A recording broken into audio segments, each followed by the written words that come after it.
I was 20 when I volunteered. I was 20. I didn't have no, I knew war. People died in war. People get killed. But I still had the John Wayne fantasy in my head, so to speak. I wanted to find out what it was like. But not the reality of it. That came later, once I got there. We landed at night, and they opened the doors. I had never experienced any kind of heat like that in my life. The heat rushed in the plane. It was like a burning heat. And the stewardess, because it was a commercial airline, and the stewardess said, asked us, she said, we embark on Cameron Bay.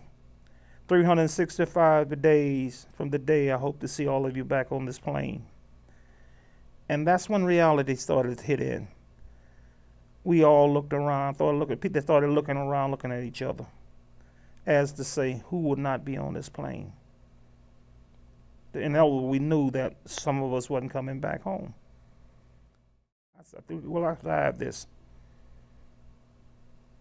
And I had no comprehension that I would, but I didn't plan on dying. To me, I figured that what my game was that I believed that I would fight him, but he wouldn't just take my life. He would have to earn it if he wanted it.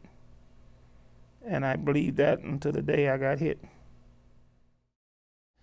I arrived in Vietnam in September of 1968. I had been thinking about what to say to you about what it is like for an upper middle class kid who never knew any deprivation or discomfort at all, with his beer parties and girls and sports and his car and pop music and fun, to be picked up out of the United States and dropped into the Central Highlands in Vietnam. It's a remarkable phenomenon and experience, because you really are in disbelief for an appreciable period of time. It's a third world country. It's quite dirty. It's very hot. The culture is totally different. People are trying to kill you. It's rainy. I got there in the rainy season, which is unbelievable to begin with, and I was quite, I won't say upset, but just surprised at how different it was from what I expected. You were shocked. Huh? I was quite shocked, yeah. And I don't think my experience was different than a lot of people who sort of landed there one day, you know. The day I arrived, I had to bunk in a little, we call it a hooch, and it rained, and my boots were floating around on the floor of the tent, and everything was wet, and I said, my God, you know, it's rain, and it rains for weeks and weeks and weeks in Vietnam during this season. So I met the lieutenant colonel, the head of the battalion, 20th Combat Engineer Battalion, and he said that I looked very young, very immature, and very inexperienced, which hurt my feelings, but there you have it. He says, I'm going to send you down to Company D, 20th Battalion, and they're going to assign you a job. So I went to the company commander, who said, you're going to be a platoon leader. So here I am, no experience in leading anybody in this land, and I'm going to be responsible for 30 or 40 men. When Dick came home, he was terrified of being captured. He would have nightmares frequently about being captured. And he said he'd rather die than be captured. And several of our colleagues were captured.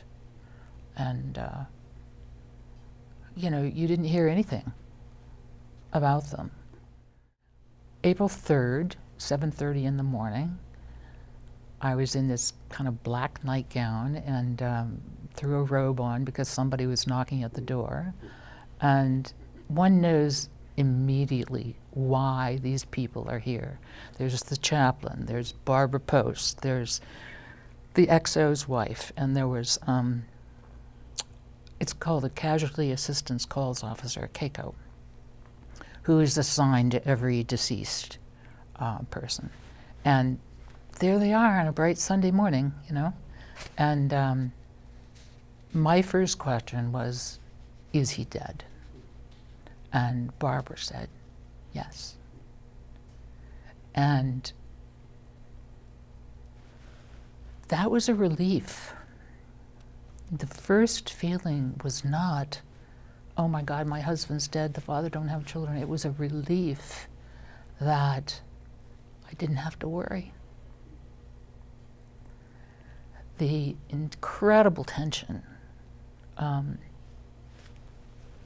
was dissolved.